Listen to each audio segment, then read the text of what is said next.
Hello and welcome to another Overlord lore video, and today we are going to continue to dive into one of the biggest, if not downright the biggest threat to the continued existence of Nezarec at large, the Corpus of the Abyss.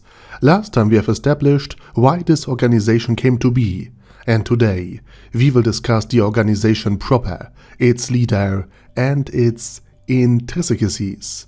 But before we're going to take a closer look at all of this, let me thank my Patreons for supporting this channel, as well as all users of the YouTube thanks function for making one-time donations. Also please check out my video about nymphs. And with all of that said, let's now properly dive into the Corpus of the Abyss, its structures, and what kind of members there in such a powerful organization. And we should start with one of its founders, if not the founder, a powerful undead known simply as the Abyss, a monstrous night lich with 2 heads and 6 arms. So basically he should look similar to Nito, the first of the dead from Dark Souls. And he is a proud and powerful night lich, able to cast a wide variety of 6-tiered magic, of again very different schools. So he is basically like a stronger version of Fluda Paradane, albeit undead. But maybe Fluda by now has become an undead as well, so there's really something to be debated here, but I digress. Despite his monstrous strength and his monstrous appearance, he is also willing to respect the strength and the power of others, even if it hurts his own pride. And it is supposedly this quality, this ability to swallow his pride and to recognize the works of others, that enabled him and a few other members to actually found Corpus of the Abyss.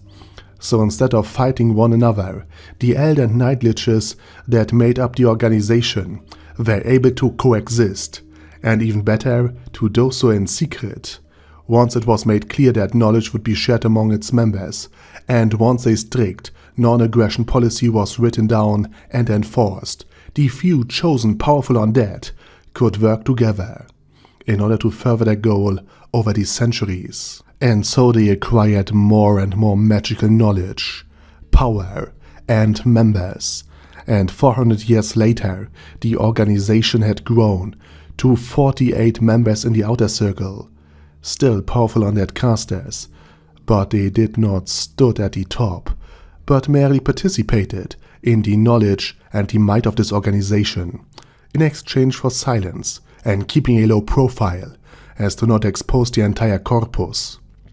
And its leaders, the 9 members of the inner circle, the Abyss, as Ben Nezuri Anjos is known, the Saintess of White, aka Grant's Locker, the Death Rider, the King of Decay, Crimson-Eyed Duke, the Wise Wolf, the Elder of the Hosts, the Eaton, and the Revenant of Yellow.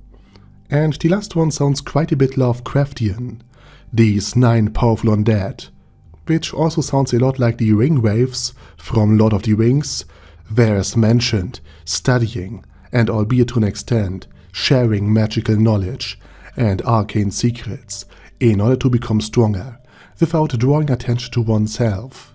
But sadly, they drew some attention that surpassed them by far, an existence simply known as That One, a huge being living in a lair, hungry for arcane research, and somebody who really shouldn't lead and run any kind of organization, since his leadership style is flat out disgusting.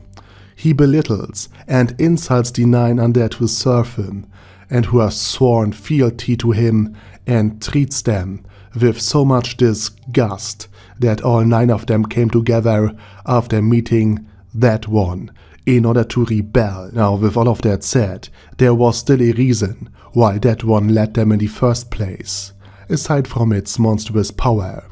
The 9 fought to scare off the strongest being in the world by joining forces with That One. But now that the very magic and arcane research they offered is insulted and called disgusting time and time again from that one.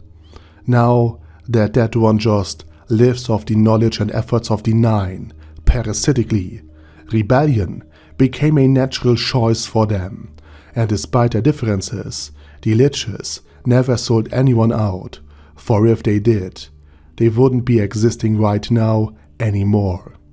So while Corpus of the Abyss is quite powerful, with Ben Nesri being able to ride an undead dragon, Gran's Locker being able to use the 8th tier of magic, and many more Elder Night Liches becoming stronger and stronger by the day, and with 200 more years to study arcane secrets, to level up and grow their organization in secret, and of course with a power-hungry leader at its very top, Corpus of the Abyss should be a fair bit stronger than they had been in the Evil Eye bonus novel, where Ainz Ooal Gowns picked the organization apart bit by bit over the course of years. But now that its leaders and its minions had 2 centuries more time to level up, Corpus of the Abyss should be at least potentially quite the dangerous opponent for Ainz, especially because unlike in the bonus novel, he doesn't equip his staff of Ainz Ooal Gowns, or has it even with him most of the time. It was just one single isolated incident, and this staff of Ainz Ooal Gowns was a vital instrument in defeating that one in the first place. And Ainz is also often wearing, let's put it that way, not the most powerful gear, so being ambushed would be a real risk to him. But what you are seeing here, and how Ainz Ooal Gowns might react to the Corpus of the Abyss, will be the topic of another video. For today, this is it, and I say thank you very much for watching, and special thanks to Arder Daddy Arder, Bad Guy Ye, Bad Boyto 316, Beezer, Ben C, Brandon D, Chrissy, Crowley 0221, Sia, Crystal Prime, Dad Slime, Death is Mercy, Deathless Dragonlord, Demon Xenomorph 1987, Devin Downen, Ding Dong, Duckwagon, Dunkler Krieger, Dystopia, Dystopia II, Enigmatic Unicorn, Feral Shivan, Guy with That Head, Hector Marino, Hoss, Huster, Jacob G, Jana B, Jason, J. Morris, Chromius, Kyle R, Lee K. Long, Legendarius, Lelouch Britannia with a Mustache, Lexus Fox, Lord Nishikian Rai, Lord Touch Me, Love Razor, Merovec, Mr. Shoes, Mr. Tweaker, Michael R, Michael Y, Nope, Oh Hell No, Normal Toad, O'Kill, Overlord General Gasper, Paddy Pantom, Personage, Primus 11, Rhinomere, Cune Kerkos P, Shergox's Daddy, Shadow Lightning Wolf, Shrine Keeper, Super Tier Magic Batista Bomb, Supreme Cheese, Staris, Ted, Texas Deer, The Orc Warboss, Rock Ed Smasher, T.E. Wang, Vash Hawkeye, Vegito 27, Venture Fanatic, Wilhelm, Xenokai, and Zonagon. Thanks guys. Anyway, have a nice day, and I hope to see you again under my next video.